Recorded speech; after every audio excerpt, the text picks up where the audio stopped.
What is a lady capable of when the pressure closes in, the clock runs out, and her family expects her to fix her own life?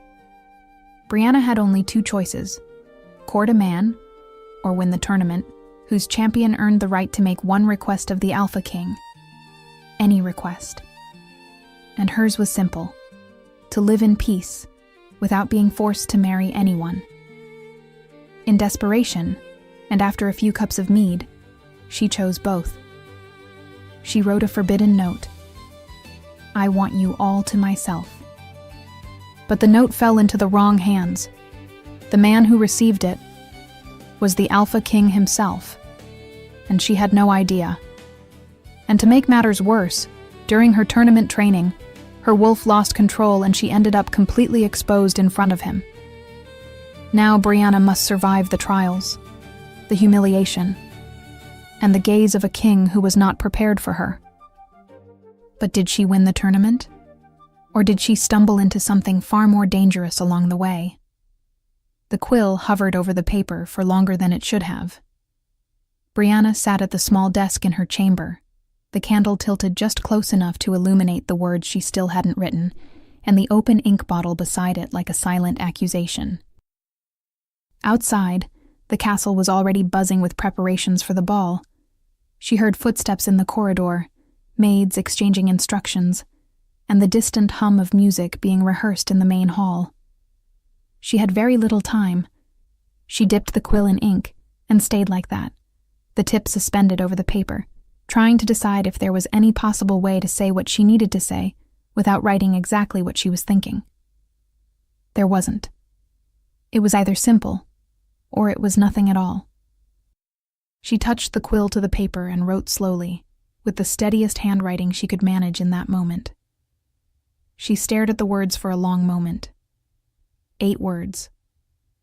Exactly enough to say what 4 polite smiles and 2 afternoons in the gardens had failed to communicate, because whenever Duke Raphael was near, she lost all ability to produce anything beyond a smile that probably looked foolish. At least in writing, there was dignity, or at least there was distance. She folded the paper carefully, sealed it, and tucked it into the little pouch she would carry to the ball. Then she looked in the mirror. Now you just have to hand it over, she thought, as if it were simple. The castle was alive that night in a way Brianna had never seen, and she had been to many balls, many ceremonies, many halls exactly like that one. But the claw tournament was different. It was the event of the year, the one time nobles from other kingdoms crossed borders and gathered under the same roof for an entire week. Brianna's family had been invited to stay in the Alpha King Daryl's own castle, an honor her mother had repeated at least 12 times since the letter arrived, as if trying to convince herself it was real. The chambers were spacious, the meals abundant, and the castle buzzed with an excitement that didn't fade even when the torches burned low. There was music in every corner, laughter echoing off ancient stone, the scent of warm wax and spices mingling with the perfume of the finest garments each family had saved for the occasion. It was the kind of night when everything felt possible, including things that shouldn't be. 4 cups, she reminded herself, leaning against the most discreet wall of the hall with the pouch clenched between her fingers. 4 cups of mead, and she still couldn't bring herself to move. The first cup had been to calm her nerves. The second, to gather courage. The third, because the second had only half worked. The fourth, because, by that point, logic was irrelevant. There was only that pleasant tilt of the floor, and the sense that what she was about to do seemed absolutely reasonable. The note was in the pouch. Duke Raphael was on the other side of the hall, and Brianna was still standing there, pressed to the wall, for several minutes. "Are you going to deliver it, or stay here until they put the candles out?" she scolded herself. She grabbed a 5th cup from a passing tray, stopped, looked at it, put it back. "Why did I drink so much?" she thought, as the room gave a gentle spin around her. She signaled to a servant. "Please," she whispered, handing him the folded note as discreetly as she could, which took more effort than it should have. That man there, She pointed without looking. Just a quick, almost invisible gesture toward the place she had memorized. Then she turned away immediately. She didn't want to see. Didn't want to imagine the expression on his face when he opened that paper. Didn't want to think about anything except finding the nearest wall and pretending she was part of the hall decor. Heavens, what have I done? The note was gone. There was no undoing it. She straightened her back, took a deep breath, and decided the best thing she could do now was return to her chamber, before the mead convinced her to make yet another mistake she'd regret in the morning. She started walking toward the exit with steps she hoped looked deliberate. She didn't look back, and so she didn't see the servant approach the wrong man. Duke Raphael had left his spot 2 minutes earlier. The servant didn't know that. He followed the direction she'd indicated with the diligence of someone obeying orders without question, and that direction led him to a man standing exactly where Brianna's gesture had pointed. Tall, dressed in dark clothing, with a presence that needed no introduction. But it was not Raphael. The servant bowed correctly and presented the note. The man received it in silence, unfolded it with one hand, his eyes skimming the words once, and stopping. He reread them. "I want you all to myself." He stared at those words for longer than he intended. The servant made a brief gesture toward the far side of the hall. A woman with her back turned, shoulders slightly hunched, walking toward the exit with steps a bit more careful than necessary, like someone trying not to trip over her own dignity. He lifted his gaze slowly. He recognized her immediately. Lady Brianna. He had seen her before, ceremonies, audiences, corridors of his own castle, where she passed by with the concentrated expression of someone with more important things on her mind than noticing who stood around her. More than once he had been in the same room, waiting for her eyes to meet his. They never had. Now she had sent him that note.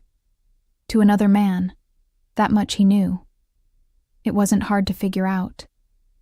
A vague gesture in a crowded hall, an over-helpful servant, and a mix-up no one intended. He knew exactly what had happened, and still the corner of his mouth twitched into a smile he made no effort to hide. He folded the note carefully, and kept it. Brianna reached her chamber, feeling as though she had just survived a battle.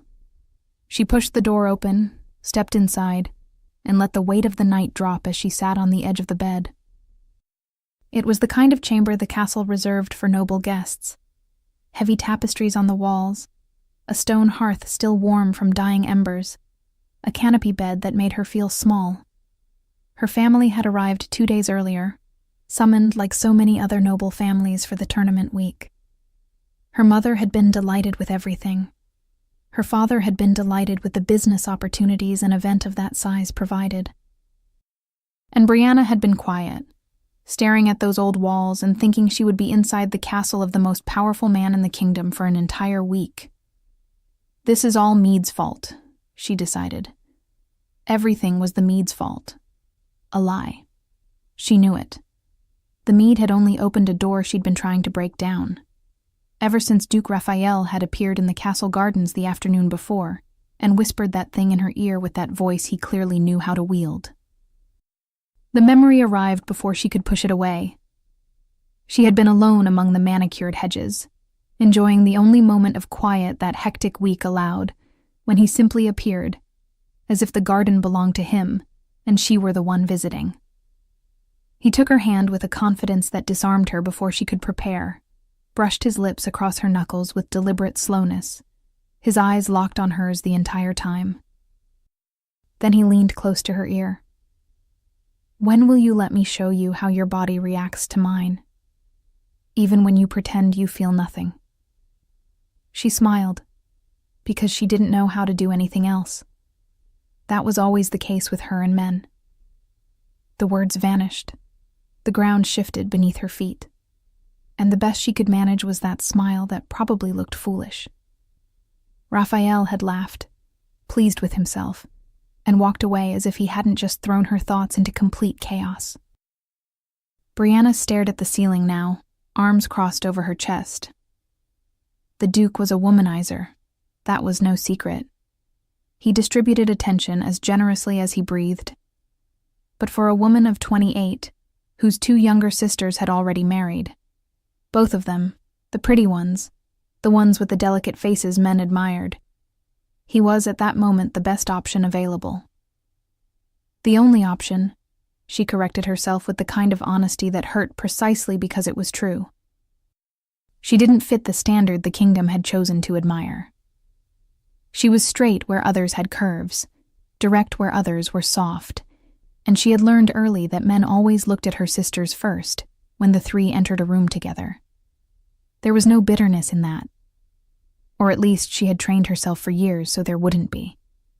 It was simply a fact, like so many other facts she had learned to swallow quietly. What there was, however, was the pressure from home. Her father spoke in a tone meant to hide urgency and failed. Her mother made comparisons disguised as observations. As long as she remained unmarried, she remained an unresolved problem. An unwed daughter was not well regarded in the kingdom, and for the family's business interests, it was even worse. So she had thought of 2 escape routes. The first was Duke Raphael, a womanizer, inconsistent, but present, and admittedly not unattractive.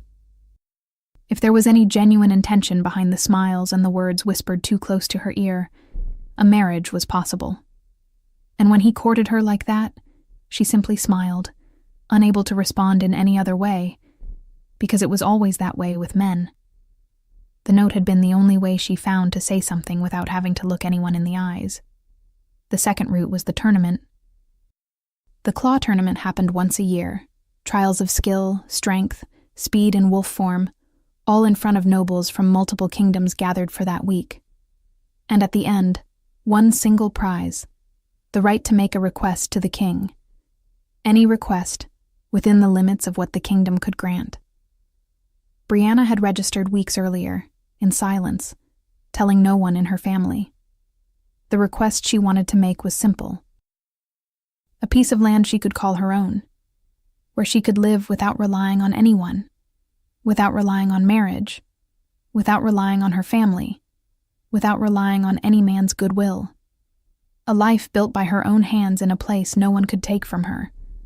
That was the option she liked best, she admitted to herself. 2 paths, no guarantees. And she had gambled both on a single night, with a note delivered under the influence of 4 cups of mead. She turned onto her side and closed her eyes. She woke with the faint morning light and lay still for 3 seconds without remembering anything. Then she sat up abruptly and saw something on the bedside table. A small folded piece of paper with her name written on the outside in handwriting she didn't recognize. Her heart quickened. She opened it slowly. If what you wrote is truly your desire, why not come and claim what you say is yours? Brianna stared at those words for a long moment. There was something in the tone. Restrained amusement, almost a provocation disguised as an invitation. I went too far, she thought. He surely thinks I'm a... She cut off her own thought. At least there was a response. At least a marriage could still happen. She began getting ready with a quiet urgency. She needed to be at the starting point before her parents woke and tried to stop her. She slipped out before the castle awoke. Brianna reached the starting line with her heart lodged in her throat.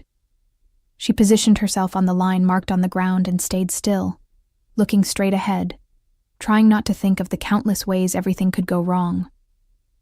Around her, the other competitors prepared with the confidence of people who had done this before. Mostly men, broad-shouldered, solid, carrying that posture of someone who had never questioned his place in a contest. A few women, scattered among them.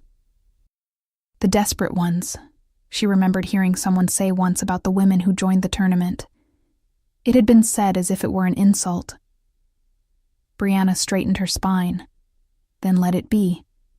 The claw tournament carried a promise that very few events in the kingdom could offer. For men, it was almost always a matter of power, land, titles, prestigious military positions.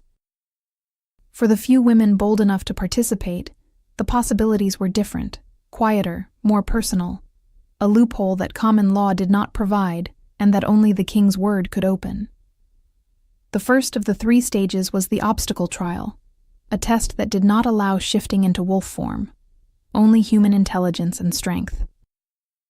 The course combined rolling logs that measured reflexes, burning coals that tested endurance, swinging blades that demanded absolute precision, and a stone wall that had to be climbed without support.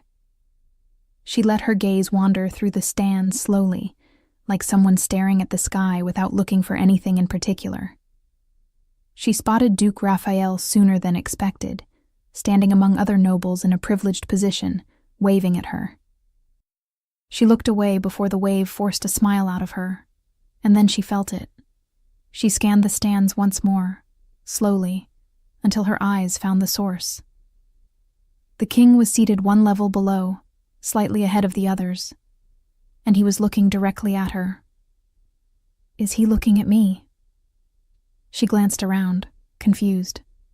There was no one close enough to justify that attention. She looked back at him for a fraction of a second, and yes, he was looking right at her. She snapped her gaze back to the starting line immediately. "Focus," she ordered herself. "You did not come here to look at anyone." She closed her eyes for a single second, silently begged her body to remember. Not the strength she didn't have, not the speed others possessed in abundance, but the movements, the pavane.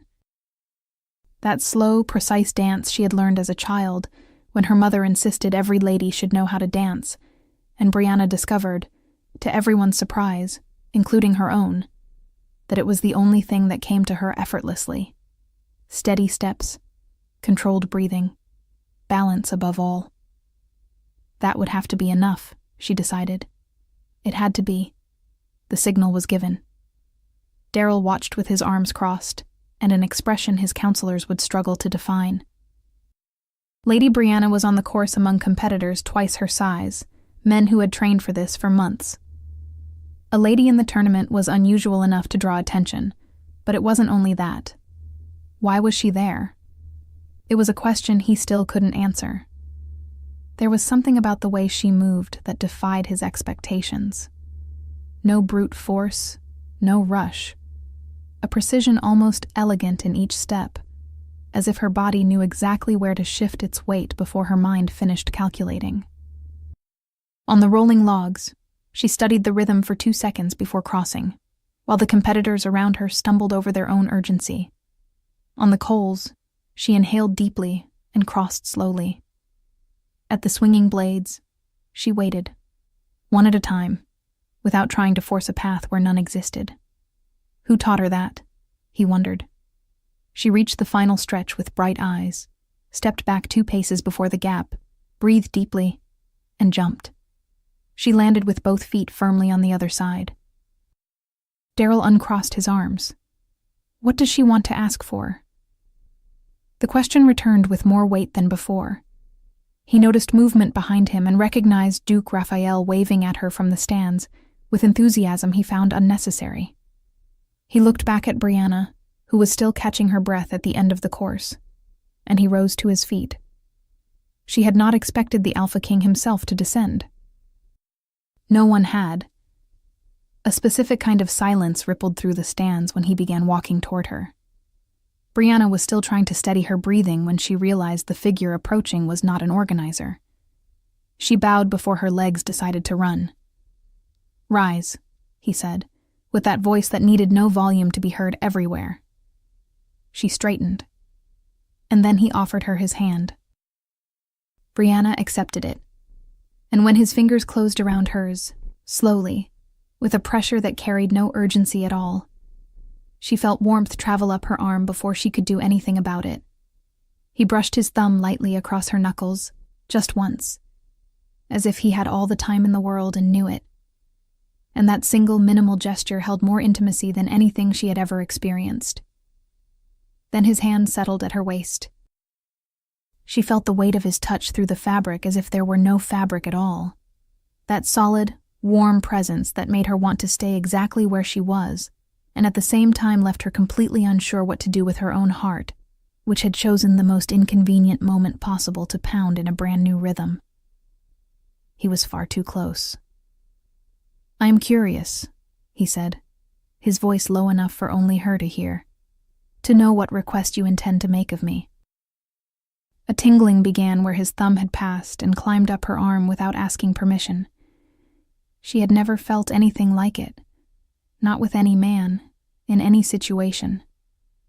And of course it had to happen now, with the king, with that mouth that looked crafted for the specific purpose of leaving people thoughtless.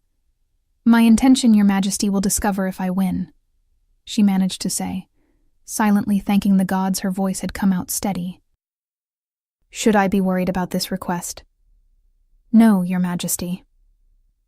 And he was still holding her hand. Brianna noticed it a second too late. There she stood, her hand inside his, as if it were the most natural thing in the world. He must have drunk mead, she thought, desperate for an explanation that made sense. Across the trial grounds, Brianna's parents arrived, breathless. They had wasted time searching for her in the crowd, her mother dragging her father down a corridor, her father pointing in the wrong direction. And when they finally spotted her, all the fear, the anger, and the humiliation of having a daughter competing in front of the entire kingdom burst out at once, without filter and without ceremony. Her father opened his mouth before he was even close enough to clearly see who stood beside her. "Brianna!" The voice sliced through the air like something sharp. "What do you think you are doing?" he said, loud enough that people nearby began to look. "Competing in a tournament? To disgrace the family in front of everyone?" "You will stop this right now," her father continued, stepping closer, his face red. "I am tired of enduring humiliation because of you. Your sisters would never do something like this. Your sisters... Sirs." Brianna's father froze mid-sentence. He turned. And only then, with anger still coloring his face, did he realize who was standing fewer than 2 steps away. The color drained from him instantly. "One does not raise one's voice in a place like this," the king said, with polite firmness. "I ask that you restrain yourselves." "Your Majesty." Her father bowed, with an urgency that had nothing dignified about it, his voice suddenly small. "Forgive me. I promise we will speak to her afterward." "You will do so in private," came the reply. Then the king's eyes returned to Brianna. She bowed as required, feeling heat rush to her ears. "Good luck in the next stage, Lady Brianna," he said. And he left. She remained there for a moment, staring at the space he had occupied, her hand still faintly warm where he had held it. Her parents spoke around her, her mother in a low, frantic tone, her father trying to recover any shred of dignity after the embarrassment. But their words reached her, as if from far away. What was that? She thought. Brianna returned to her chambers in the castle with heavy feet. The first stage was over, and she had won, which should have been a reason to feel satisfied. She sat at the edge of the bed. The king held my hand, she thought, even though she didn't want to think about it. She shook her head in denial. He is the Alpha King, she reminded herself, with a firmness that tried to be final. She was considering lying down fully dressed when the door opened. Her mother entered without knocking, as always. "You need to get ready," she said, with the objectivity of someone who had already made every decision before walking in. "Dinner in the main hall starts in less than 1 hour. Everyone will be there." Brianna looked at her with eyes that still carried the weight of the whole day. "Mother." "The best dress," her mother continued, as if Brianna had not even attempted to object. "And your hair. Please, Brianna. Your hair." There was no argument capable of stopping that. Dinner in the main hall was the kind of event no one skipped during tournament week. All the nobles gathered, all the families staying in the castle. She stood up with an effort she tried to hide. The maid arrived shortly after, carrying the dress chosen for that evening.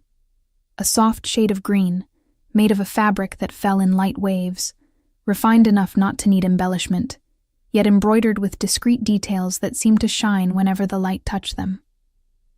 There were no extravagant ornaments on the neckline, only a delicate finish that emphasized the elegant shape of the bodice. It was the color her mother had insisted on since the beginning of the trip, claiming it highlighted her serenity. The main hall was full, long tables covered in white linens, lit candelabras casting a glow that made everything look slightly golden, the continuous murmur of conversations Brianna had learned to tolerate but never truly enjoy. She found her family's reserved seats, sat carefully, and only then looked at the table, and noticed where Duke Raphael had been placed. Far. On the other side of the hall, at least 8 seats and half the night's conversations away from her. Brianna felt something close to relief and shame when she remembered the note she had sent. Far was perfect. What she hadn't calculated was how her seat aligned with the rest of the table. She lifted her gaze slowly and found the king. Daryl sat at the head of the table, with that posture he seemed to carry effortlessly, and Brianna's seat had been positioned in a way that made it almost impossible to look ahead without her eyes crossing over him. Was the morning not humiliating enough? She thought, fixing her eyes on the empty plate before her with an embarrassment that bordered on ridiculous. Across the room, Raphael noticed the distance before even sitting down. He looked at the table, spotted Brianna, and beckoned a servant with a subtle gesture. Words were exchanged in low voices. The servant left and returned moments later with an extra chair, which he placed beside Brianna. Her parents watched everything with the contained satisfaction of people who had waited far too long for something. Brianna looked at the new chair beside her, and then at Raphael, who crossed the hall toward her with that smile he wore when he knew he was getting exactly what he wanted. "Lady Brianna," he said, sitting beside her. "You were far too distant from me." At the head of the table, Daryl watched Raphael take the seat beside her and lifted the goblet before him, drinking slowly with a composure that cost far more than it appeared to. Raphael leaned slightly toward her, said something in a low voice, and she responded with a restrained smile Daryl could not classify. "This man is trying to irritate me," he thought, surprised by the honesty of the realization. It wasn't rational. He knew that. Raphael wasn't doing anything different from what any man would do in such a situation. And yet something about the way he approached her, that manufactured intimacy the Duke handed out so easily, made the wine in Daryl's cup suddenly taste dull. Dinner continued. Raphael spoke beside Brianna about the tournament, about the first stage, about details she tried to follow, but she could only hear half of it. The other half of her attention was too busy trying, and failing, not to look toward the head of the table often enough to be noticeable. Every time she looked up for a second, just 1 second, just to be sure she wasn't looking, she found Daryl's eyes. It wasn't coincidence. She had tested it enough times to know. He watched her with that calm, dangerous attention. And every time their eyes met, there was that exact fleeting moment when something tightened the air between them, before Brianna turned away by pure instinct. "Stop looking at him," she ordered herself. When dinner ended, she stood, excused herself with the proper words, and climbed the stairs toward her chamber with the feeling of someone who had just survived something she couldn't yet fully name. The Alpha King was in the lower corridor, speaking with one of his advisors, his voice too low to hear. She shouldn't have looked, she knew that. But she did. And he was already looking at her. Not glancing, not by accident. Looking, with that calm, focused attention he carried, as if the advisor beside him had simply ceased to exist. Brianna turned her face away before the heat could reach her cheeks, but it reached anyway, fast and treacherous. She kept climbing, fingers gripping the railing more tightly than necessary, her feet touching each step with excessive care, as if the floor might disappear if she didn't pay attention. It was a dinner, she told herself. Only a dinner. But then there were those glances, his hand holding hers after the trial. She shoved the thought away with a firmness that wasn't nearly as firm as she wanted. He is the king, she reminded herself. You've seen how women act when he walks by. No. That is not going to happen to me. The next day, she spent her time keeping the greatest distance possible from him, calculating routes through the corridors to avoid passing him head-on, averting her eyes quickly enough that it wouldn't seem like she was avoiding anything.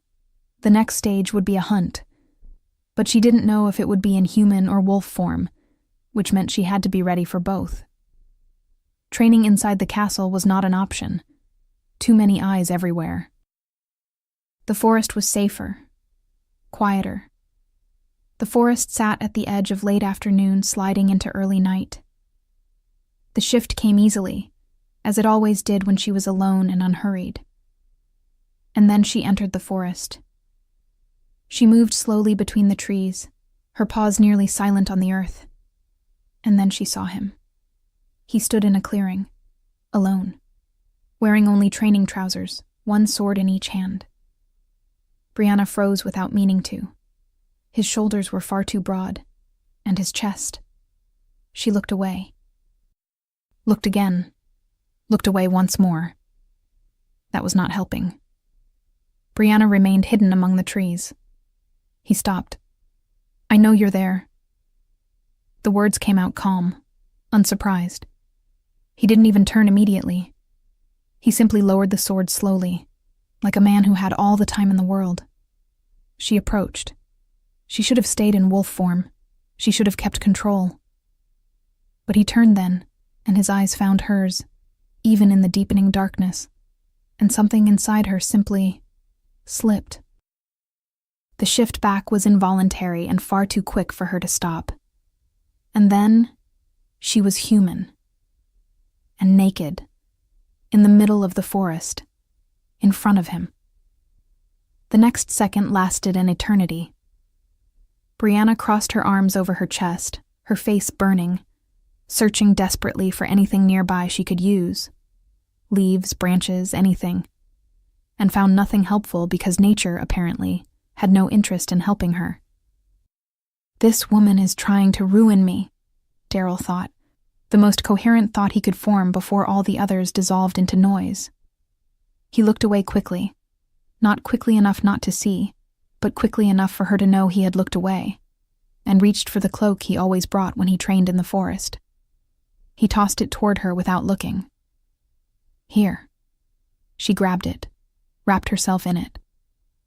The silence lingered about 3 seconds longer than was comfortable.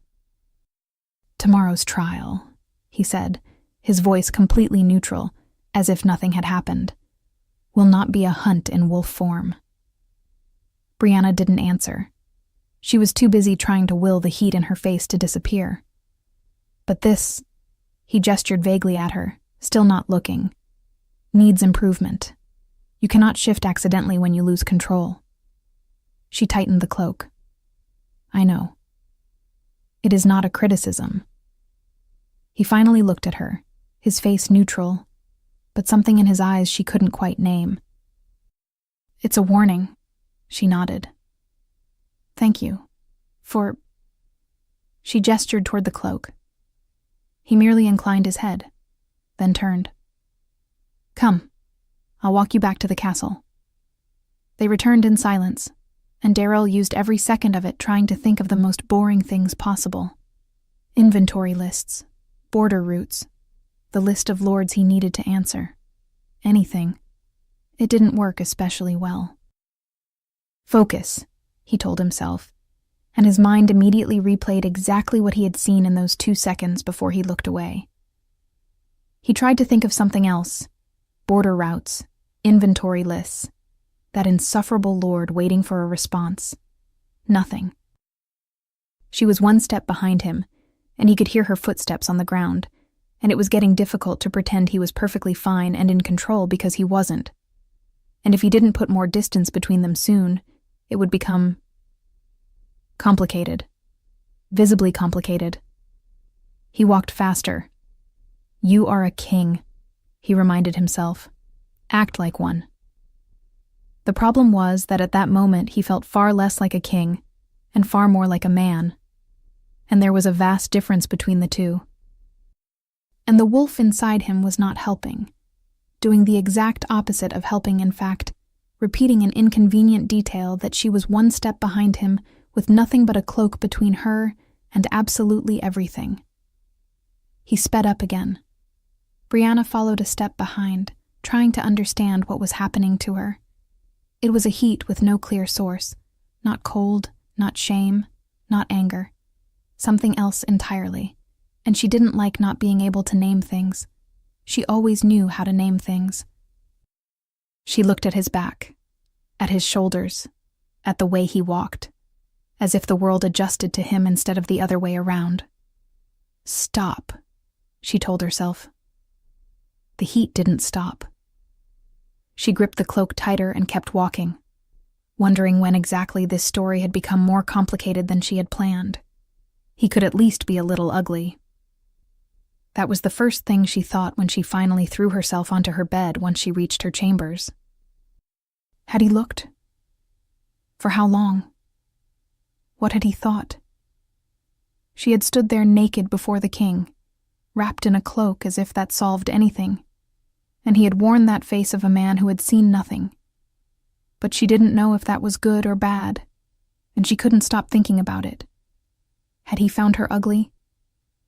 She threw her arm over her face. Not that it mattered. Not that it should matter. He was the Alpha King, and she was in the tournament, and that moment had been an accident, and that was the end of it, and she needed to sleep because tomorrow there was another trial, and she fell asleep mid-thought. The second stage began with a morning that promised more than it delivered. The timed hunt. The trial took place in the forest. Each competitor received instructions at the starting point. Locate a hidden target within a marked perimeter and bring it back in the shortest time possible. The course punished those who relied only on speed. There were fallen logs, raised stones, terrain that changed without warning, and false clues scattered everywhere, the kind that fooled the desperate and eliminated those who didn't stop to think. It wasn't a speed trial. It was a mind trial of who could think while in motion, with the clock running. Brianna entered the forest sharper than rested. She advanced well, better than expected. Being in the forest the night before had helped. The terrain wasn't completely unfamiliar. The trail marks made sense, and she spotted the false clues early, avoiding wasted time on wrong paths. But a bee appeared out of nowhere, flying straight toward her face. The buzzing near her ear was enough to disorient everything for half a second, and half a second was all it took. She twisted her body by reflex, her foot caught on a dry branch she hadn't seen. Brianna tumbled downhill. It wasn't a graceful fall. There was nothing graceful about rolling several meters down a leaf-covered slope and stopping on the ground with the expression of someone who didn't fully understand what had just happened. She remained like that for a moment, sitting on the earth, covered in leaves. From the nearby bushes, discreetly, came laughter. The instructors monitoring the trial from afar had failed to hold it in. Brianna looked at them, looked at the branch, looked at the slope. Then she stood, brushed the leaves from her clothes with a dignity the situation did not deserve but that she was determined to maintain, and walked to the safety boundary she had crossed during the fall. Grounds for disqualification, as one of the instructors communicated with the kind of improvised delicacy that made it worse. She listened, nodded, and left the forest with her head held high. Daryl had watched everything from his vantage point. He had seen her advance with the same precision he had noticed during the first stage. The way she read the terrain, identified false clues, found the right rhythm. For a moment he thought she would finish the stage. Then he saw the bee. The smile that appeared on Daryl's face was quick and genuine. He controlled it as fast as it appeared, but not completely, because something about that scene made full control impossible. She had left the forest with her head held high. Covered in dust, disqualified, with leaves still tangled in her hair, and with her head held high. This woman, he thought, unable to complete the thought in any coherent way. Brianna spotted Raphael before he saw her. He stood near the exit of the trial grounds, arm in arm with a dark-haired woman laughing at something he had said, displaying that effortless charm that marked him everywhere he went. For a second, Brianna stood still, watching the scene with a silent question that wasn't new, but weighed more heavily than usual that day. How am I supposed to marry a man like that? Then he saw her. Raphael walked toward her with the smile already in place, stopped close, and pressed a quick kiss to her cheek. I am proud of you, he said, with a sincerity she couldn't determine as real or performed. Taking part is more than most would do. I know your worth, Brianna, and because of that you don't need to push yourself like this anymore. After the tournament, I will speak to your father about a future marriage. You no longer need to impress anyone. She moved her chin out of his hand with a gesture that was soft but deliberate. With all due respect, she said, with a voice steadier than she had planned, and with no regret. The world does not revolve around you, Raphael. I am in this tournament because I chose to be. Not to impress anyone, and certainly not to sit around waiting for someone else to decide when it is my turn. He froze for a second, wearing the expression of a man not used to hearing that. Then the smile returned. Forgive me, I did not mean to offend you, he said. She didn't answer.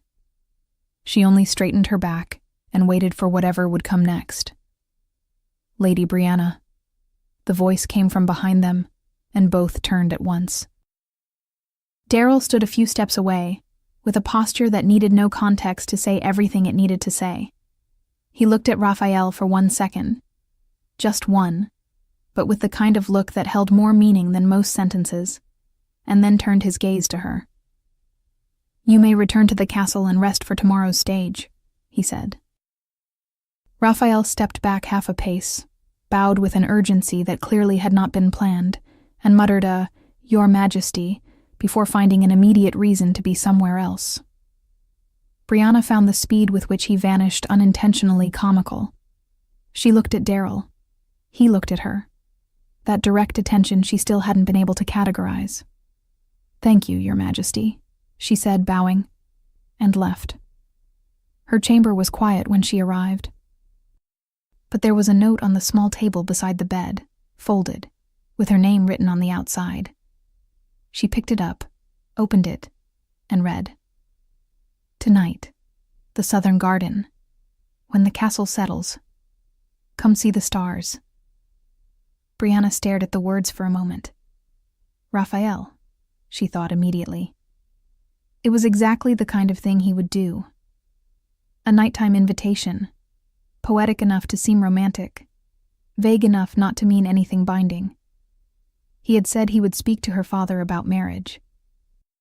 And now there was an invitation to the garden at night, as if he wanted to have that conversation in private, far from the formality of the hall and the eyes of the entire castle. The Southern Garden was quiet when she arrived. The stars were out, bright and numerous, the kind of sky that only appeared when the clouds were kind enough to step aside completely. Brianna looked around. No one. She walked to the stone bench at the center of the garden and sat, adjusting her garments with the automatic care of someone taught to do so regardless of how she felt inside. Raphael had not arrived yet. She would wait. Not for long, but she would wait. She lifted her eyes to the sky.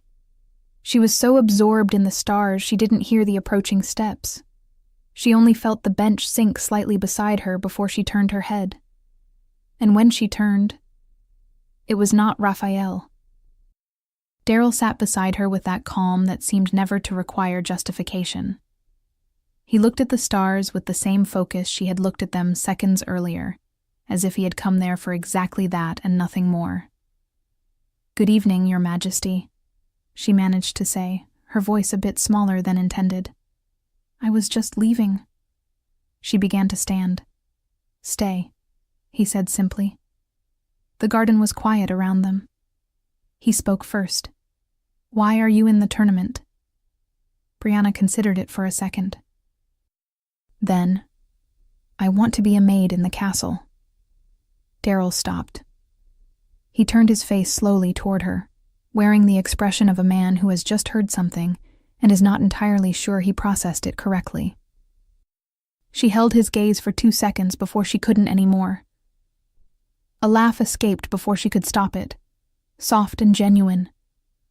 And there was something liberating about laughing like that in the dark garden with the king beside her, looking at her as if she were a puzzle he had not anticipated.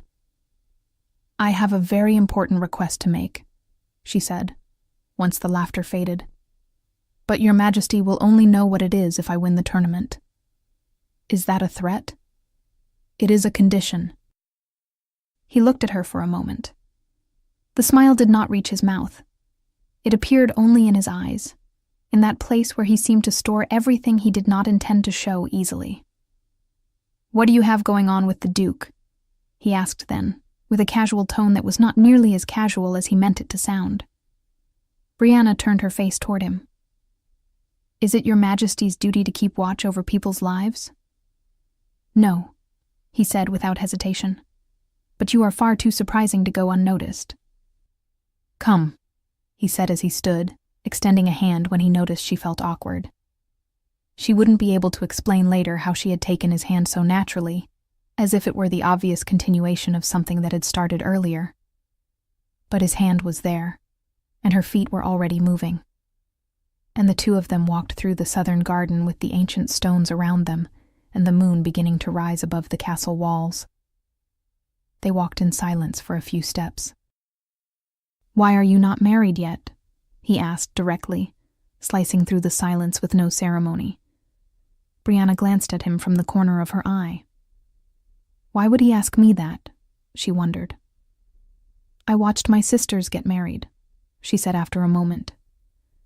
I saw how excited they were, the way they became when they were near the men they chose. And I realized I had never felt that for anyone. Time kept passing, and I kept waiting for something that never appeared. She paused. Besides, she said, with a candor the night air seemed to make easier, men always preferred other women. I never fit very well into whatever it is they expect a woman to be. Daryl stopped walking. She took one more step before noticing and turned her face toward him.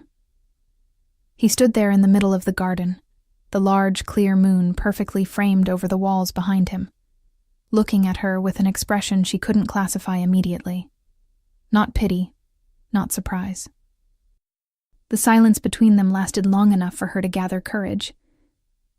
And, Your Majesty, she said, in a voice that tried to sound casual and didn't quite achieve it, why have you never married? Every lady in the kingdom is waiting for that. Daryl stayed quiet for a second. It wasn't the hesitation of someone who didn't know. It was the hesitation of someone deciding how much to say. Because I am waiting for someone, he said. Then he tilted his head slightly, with something in his eyes she couldn't categorize. Curiosity, perhaps, or barely disguised provocation. And are you, he asked, one of the ladies who is waiting for that? Or do you only have eyes for Duke Raphael? Heat rose to her face before she could stop it.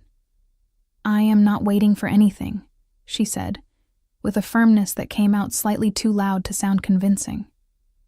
No? He asked. No. He looked at her for a moment.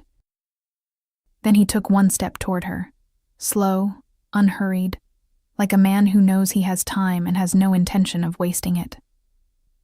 I have always looked at you, he said, quieter now.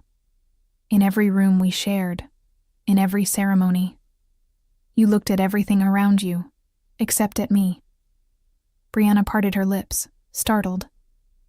The king wanted to speak to me. The king always looked at me. Are you sure? She asked slowly. It was me. I am. But I am. She stopped. Began again. There are so many women, much more. You do not see yourself clearly, he said simply, as if stating a fact as solid as any other. You have a beauty that is not easily found.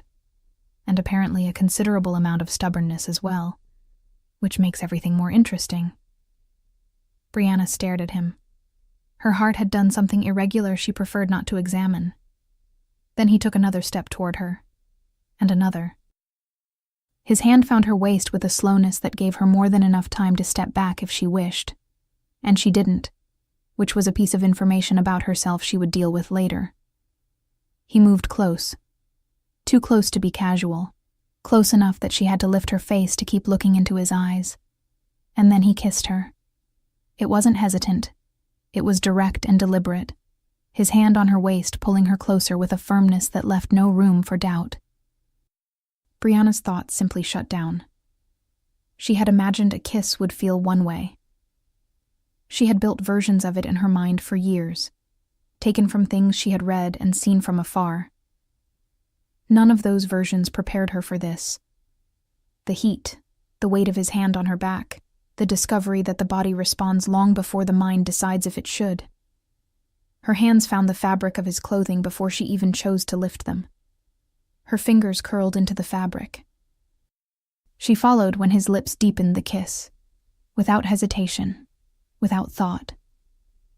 And then she felt something that hadn't been there a moment earlier.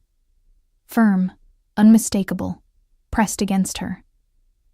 The garden disappeared. The castle disappeared. There was only that, and her trembling, and that realization that made the trembling worse in a way that had nothing to do with fear. This woman, he thought, unable to complete the thought. There was no coherent thought left. Only her against him, and the considerable effort of not doing more than he already was. A soft, involuntary breath escaped her, and with it, his name, Daryl, said in a way he had never heard before, as if the word carried a new weight like that. They opened their eyes at the same time. His gaze was different. Eyes half closed, breath shorter, the visible restraint of a man holding himself back from doing something reckless. Then came the footsteps. The guards appeared at the entrance of the garden, and the two stepped apart. Brianna had her back to the entrance, her heart beating in a rhythm she hoped wasn't audible, her lips still carrying the memory of what had happened. Daryl adjusted his posture with an ease she found, in that moment, mildly unfair. He took her hand, brought her knuckles to his lips with that same unhurried grace as always. But something was different now, after what had happened, and they both knew it. "We will talk more tomorrow," he said quietly. And he walked toward the guards with the gait of a man who needed no introduction. Brianna remained in the garden for a moment after he left. She lifted her hand slowly and touched her lips. That happened, she thought. She climbed the stairs back to her chamber with steps that lacked the lightness the moment perhaps deserved. Too much was happening inside her at once, and the exhaustion of the entire day weighed over everything like a layer that made it hard to separate what she felt from what she was simply too tired to process. What did he see in me? She wondered. She climbed the stairs back to her chamber with hurried steps. Too much happening inside her at once, and the fatigue of the whole day made everything heavier, harder to understand. But what was he doing there? The question arrived before she could stop it. She had gone to the garden expecting Raphael. Raphael was the one who had sent the invitation, and instead, the king appeared. Why hadn't Duke Raphael shown up? The garden note. Who had sent it? She replayed the memory. The folded paper on the table, the handwriting she didn't recognize. The words she had assumed were his because they were exactly the sort of thing he would say. But what if they weren't? What if the note wasn't from him at all? The idea arrived suddenly, absurd and enormous, and she stood still with it for a moment before laughing under her breath. That is madness, she thought. Complete madness. The note she had sent at the ball. The servant who had followed the wrong direction in a crowded hall. What if it had never reached Raphael? What if it had reached another man? The wrong man. the one standing exactly where her gesture had pointed. She shook her head. No, that wasn't it. She was imagining things. She was tired, and the garden had left her shaken. And she was inventing explanations because they were easier than accepting that the king had simply appeared by coincidence, and she had no idea what to do with that. Raphael had vanished. There must be a simple explanation she just didn't know yet. And the king was the king, attentive, present, unsettling, but still the king. There was no thread connecting all those things except her own mind, which was clearly too tired to be trustworthy. What did he see in me? The question returned. Nothing made sense. She knew herself. She knew she wasn't considered attractive by most men, especially not by a king. Maybe that is just how he is, she reasoned. Maybe he treats every woman like that. But the memory of the kiss was there, far too real to be dismissed with a convenient explanation. She collapsed onto the bed. The best thing to do is forget tonight, she decided. It was better than any dream I have ever had, and that is exactly why I need to forget it. She closed her eyes. She fell asleep with that thought still unfinished. Dawn light slipped through the window before she was ready for it. Brianna stayed lying down for a few seconds with her eyes closed, in that specific state between sleep and awareness where everything is still soft and imprecise. Then the memory hit. The garden, the moon, his hand on her waist, the kiss. And she opened her eyes immediately. She turned her head to the side. There was a note on the table. She picked it up with fingers far less calm than she meant to show, even with no one watching, and opened it. Good luck. If you wish to withdraw, that is all right. We will talk after the tournament. Brianna stared at the words, and then she looked at the handwriting. It was the same as last night, the same as the garden invitation. She was certain now. The absurd thought from the night before returned. It had been him. The note from the ball had never reached Raphael. The servant had delivered it to the wrong man. The man standing exactly where she had pointed, dressed in dark clothing, carrying that unmistakable presence. And he had kept the note. He had responded. He had sent the garden invitation. He had shown up when Raphael didn't, because Raphael had never known about any of it. It had been him. All this time, it had been him. She lay there staring at the ceiling for a long moment, letting that information settle slowly, like snow, without rushing to cover everything at once. The third stage was today. She got up, called her maid urgently, and dressed with the silent haste of someone who needed to leave before the castle fully awakened. Her parents could not see her. They would do what they always did, which was find reasons to make her stop before reaching the end. The forest felt different that morning. Or maybe she was the one who felt different. Brianna wasn't sure. The air carried the specific dampness of colder mornings, and the walk to the indicated area for the third stage felt longer than it had on the map. She walked quickly, eyes on the ground, thoughts still half in the garden from the night before, until she began to notice the other competitors. Then she stopped. The men around her were half undressed, not carelessly, deliberately. Clothes being folded and set aside with the natural ease of people who knew exactly what was about to happen. A few of the women did the same, practical and unapologetic. Brianna stood there staring at the scene for a moment. What is happening here? A woman passing by must have read the expression on her face, because she stopped and asked with the bluntness of someone uninterested in wasting time. Are you planning on staying dressed? Why? Brianna asked, in a voice she hoped sounded firmer than it did. The third stage, the woman said, as if it were obvious. The wolf form race. They measure speed, stamina, timing, and control of transformation. Everyone needs to be undressed so the judges can assess the shift correctly. Brianna froze. The wolf form race. She had heard about the third stage in general terms, that it involved the animal form. She had not paid attention to this specific detail, and there was a very clear reason for that. If she had heard it, she might have reconsidered a few things. Brianna had come too far to back out now.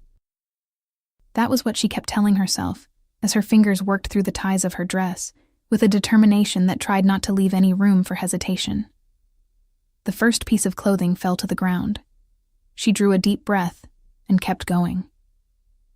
Daryl reached the area of the third stage by the path he always used, from the side, slightly above the competitors, with the vantage point required to preside over the closing of the tournament.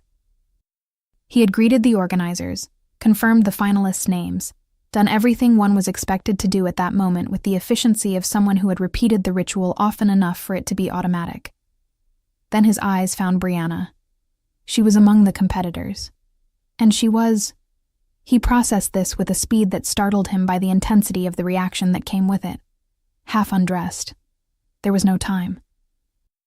No possible intervention that wouldn't create a scandal even bigger than the situation itself. Halting the trial, drawing attention to her in a way that would expose her further, creating a public scene she would never forgive him for. The tournament protocol was clear. Once preparation began, once the competitors were in position, there could be no legitimate interruption. He was trapped, and the wolf inside him knew it, and was furious precisely because it knew.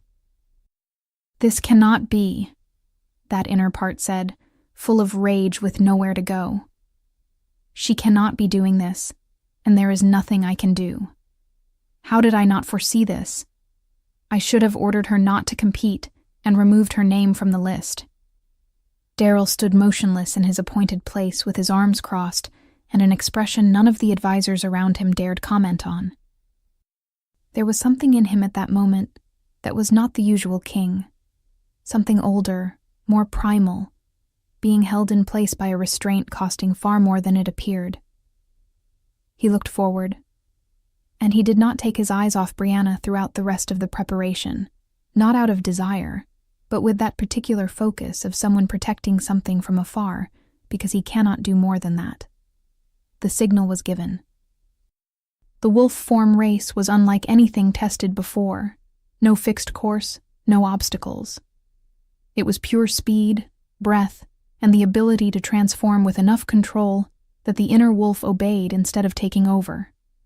The judges measured transformation time, fluidity of movement, sustained speed. Brianna shifted and ran. For a moment, just a moment, she thought she might do it. Her pace was right, her breath was right, the other competitors were beside her but not ahead. But exhaustion arrived. The other competitors surged past, and Brianna watched them with her breath still heavy. They were good, very good. People who had trained their whole lives for exactly this. Warriors, guards' sons, people who grew up with a sword in hand. She could see the difference in the way they moved. That natural ease you cannot buy and cannot rush. She, on the other hand, was exhausted. Her wolf still slipped out when it shouldn't. Her body still hadn't decided entirely who was in command. She had prepared. She had prepared with everything she had. But everything she had was not enough against years of training her father had never allowed. "A lady does not need that," he always said. "A lady has other duties." She looked at the competitors running ahead of her.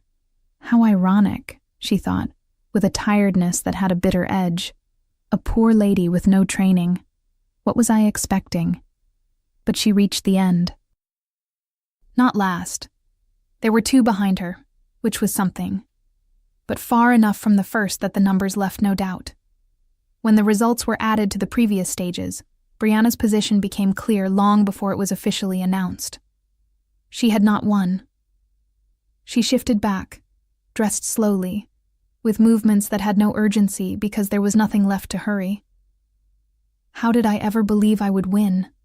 She thought, with a painful honesty. One obstacle course won thanks to the pavan. One hunt lost to a bee, and the race lost to the accumulated exhaustion of an entire week, She had given everything she had, and it had not been enough. She began to walk. Lady Brianna. The voice reached her before she left the area. She turned. Daryl was a few steps away, with an expression she couldn't fully classify. He approached until he was close enough that the words were only for her. "Tell me what you want, Brianna," he said. "Please. No jokes, be honest." She looked at him for a moment before answering. "A home," she said. "A place of my own. Without depending on my parents, without being forced to marry someone just because it is what is expected. That was all." Daryl stayed silent for a second. "You didn't need to do this," he said, and there was something in his voice that wasn't criticism. It was closer to pain. "You only needed to ask. Me. Directly. I would have given it to you." Brianna felt the tear before she noticed she was crying. Just one, which she failed to hold back in time. "I'm exhausted," she said, and the word carried more than the tournament. It carried everything. "All of this has worn me down." Daryl took a step toward her, and there was something in his face she didn't have the energy to decipher. "Wait for me," he said. "Please. Go to the castle. I'll close the tournament and then we'll talk." There was something in the way he said it that was different from an order. It was closer to a promise. She nodded and walked away. She didn't get far.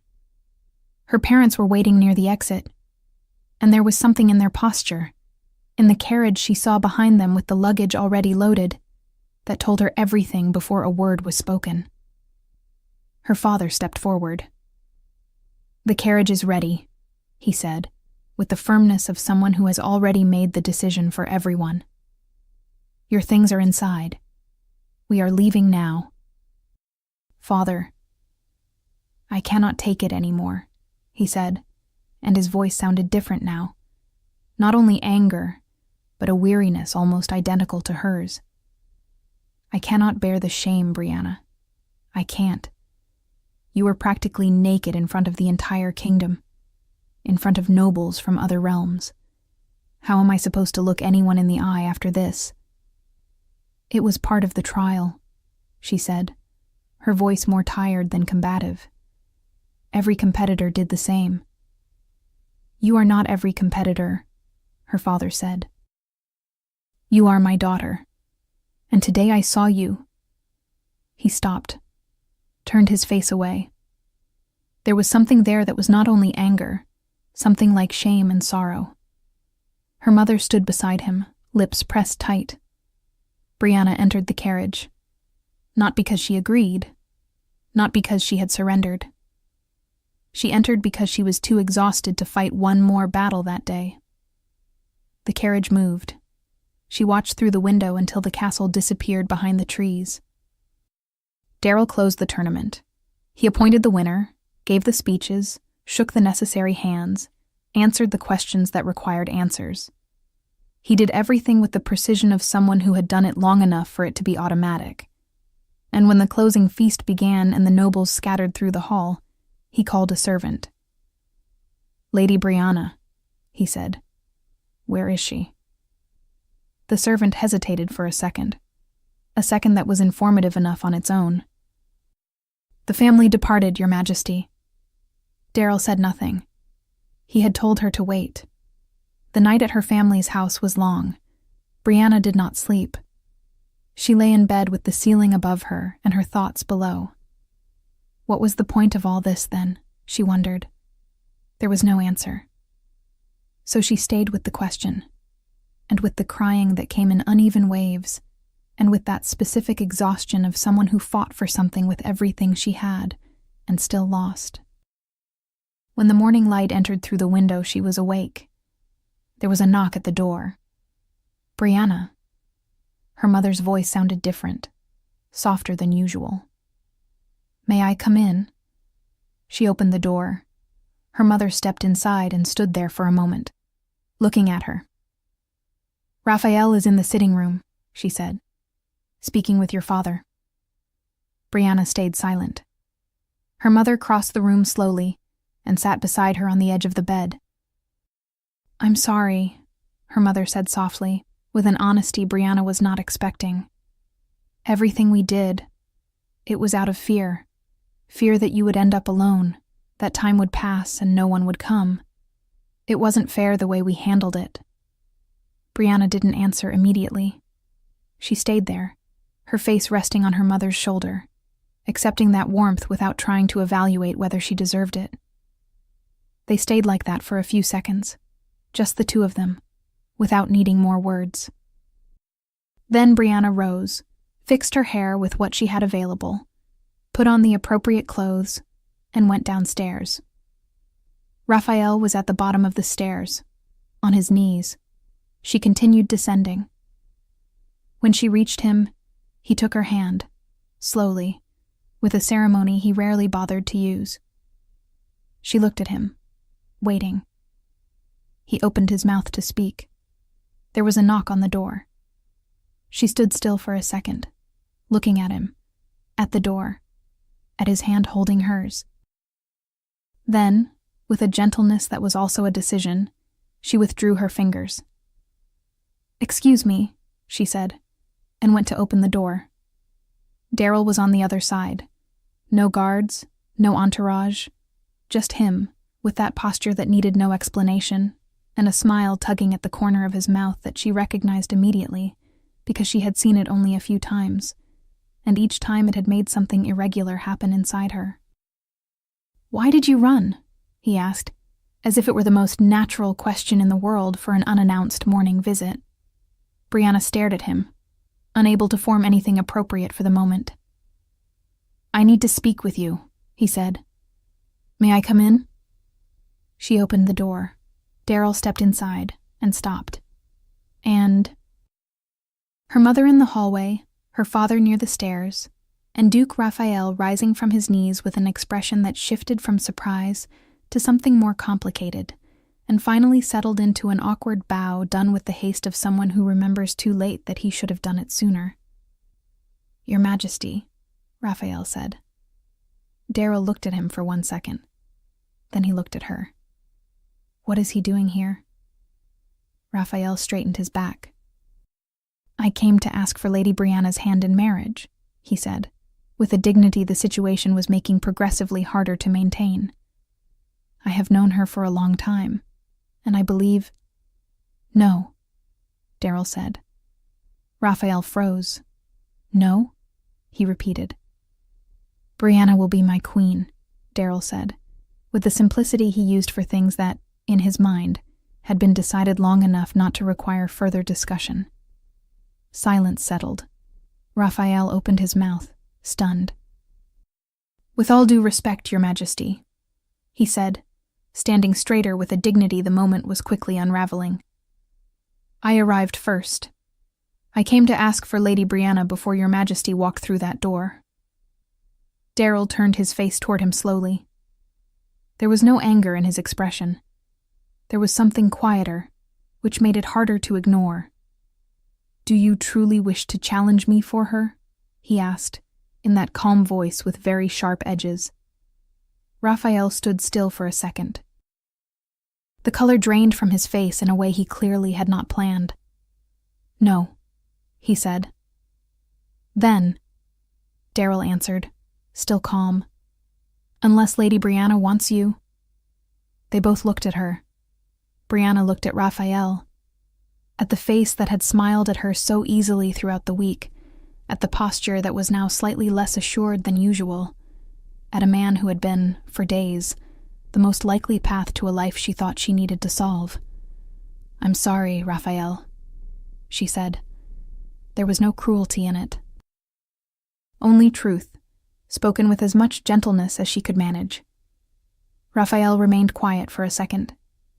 Then he inclined his head toward her, not in hurt, but in something that seemed for the first time all week like genuine respect. He left. The door clicked shut. The silence that remained had a different texture than any other that morning. Brianna's parents stood frozen, wearing expressions of people unsure whether they should speak or breathe. Daryl looked at them for a moment, Then he turned to her. I'm not sure if it was clear, but I truly want you. And the note you sent at the ball, I was the one who received it. Brianna looked at him. I know, she whispered. Something shifted on his face at that. He stayed quiet for a second before continuing. It was my fault, he said. I should have taken more risks. I should have approached you in another way, spared you the entire tournament. He paused, though I must admit I was impressed. Your courage, your strength, the way you handled each stage. The corner of his mouth lifted slightly. I can't deny I even enjoyed watching you. Brianna opened her mouth. But, he said, and his voice changed, lower now, with a weight she hadn't heard before. Seeing you in the third stage, like that, in front of everyone. He stopped. When he continued, there was something in his words she never expected from a man like him. Genuine vulnerability. It hurt me more than I knew it would. But it was your choice, and I respected it. The silence that followed had substance. I want you, Brianna, he said simply. Her father went pale. Her mother raised a hand to her mouth. They both looked at Daryl as though trying to decide whether what they had heard was real. Daryl turned to Brianna, and then he did something no one expected, neither her parents nor Brianna herself. He knelt. The movement was slow and deliberate, with no excessive ceremony. One hand reached into his coat pocket and returned with a ring, simple in design, but with a stone that caught the light in a way that made it impossible not to look at it. He held it between his fingers and lifted his eyes to hers. Behind her, her mother gasped softly. Her father went completely still. Brianna, you are the most beautiful and courageous woman I have ever met. I know marriage is not something you ever wished for. And if you want a home of your own, with enough money to live the rest of your life exactly as you choose, I will give it to you. No conditions, no obligations. He paused. But allow me to do this properly now. Allow me to offer another proposal. He raised the ring slightly. Will you share your life with me? Brianna looked at him for a long moment, and suddenly everything came at once. It had all been real. He truly wanted her, not as one more, not out of convenience, not out of duty. Her. Brianna, who had spent years believing things like this did not happen to her. That romance was something her sisters experienced, others experienced, never her. Her heart raced so fast she thought it might escape through her mouth. Her face burned from her neck to her ears. He wanted her, only her. She blushed, and this time there was nothing to blame except the truth. Yes, she said. Daryl rose slowly, took her hand, and slid the ring onto her finger with a calm that contrasted sharply with everything she felt inside. Then he leaned in, his hand sliding to her waist, his eyes locked on hers, close enough that... Her father cleared his throat. They both stopped, stepped apart. Brianna looked at her parents and remembered abruptly that they existed. Brianna had spent an entire week in the castle and had slept in the chambers prepared especially for her, the future bride of the Alpha King. This is really happening, she thought. The wedding preparations had taken over the entire castle. Seamstresses coming and going with fabrics, servants rearranging halls, and her parents moving about with an energy Brianna had never seen in them before. Her mother tearing up every 5 minutes, her father smiling in a way that looked almost uncomfortable on him, as if his face wasn't used to it. Her sisters were arriving early the next morning, and she could already imagine the chaos they would bring with them. It was good. It was all very good. But she was exhausted. She was nearly asleep when she heard the knock at the door. She opened it without thinking, and there he was. Daryl, leaning against the doorframe, hands in his pockets, a small smile he was clearly trying not to let grow. "Any chance I can steal a moment alone with my bride?" he asked. "Your parents haven't let you out of their sight all day. I swear they read my mind and know exactly what I want to do." Brianna laughed. "Come in." The room felt smaller when he entered. It always did. He looked around for a second, then looked at her. That direct look that still made her heart do inconvenient things. "The invitation from your note," he said. "Is it still valid?" She blinked. "What invitation?" "That you want every bit of me." Heat shot up her neck before she could do anything about it. She opened her mouth, found nothing useful to say, closed it. He stood there waiting, wearing that smile she found both adorable and impossible. Then he leaned in slowly, far too slowly, entirely unnecessarily, and kissed her cheek. "I just came to say goodnight," he murmured, close enough that she felt the warmth of his voice. He turned toward the door. Brianna caught his arm. He stopped, stayed still for a second before turning back, and when he did, his eyes were different, more intense, locked onto her, with that same restrained hunger she had seen before and now recognized all too well. "Don't do that to me," he said, voice low, rough in a way that had not been there a minute earlier. "Or I won't make it to the wedding." "You're the one who came here," she said. He stared at her for a second. "And I already regret it." Brianna laughed, and he was smiling too. Brianna rose on her toes and kissed him, with intensity first, his hands gripping her waist without hesitation, his mouth claiming hers with a hunger he wasn't trying to hide anymore. Then slower, deeper, the way that made his thoughts stop altogether, and then intense again, as if he couldn't choose between taking and savoring, and had decided to do both at once. When they finally pulled apart, both were breathless. Brianna looked at him, his hair slightly tousled, all his restraint completely undone. "I want every bit of you," she whispered. "Only for me. Tonight." For a second he just stood there, breathing the same air as her, as if those words had snapped the last thread of his control. Then the smile came, slow, dangerous, and his eyes darkened in that way Brianna already knew too well. "Then it will be as my queen commands," he murmured, before pulling her back to him and closing the door with his free hand. That night, no border of the kingdom, no treaty, no tournament mattered. The king everyone knew remained outside. Inside there was only a man and the woman who had chosen him, not because she had to, not because it was her only path, but because after losing the tournament, she had finally won what she had truly wanted, a home, a place in the world, and a heart that saw her completely.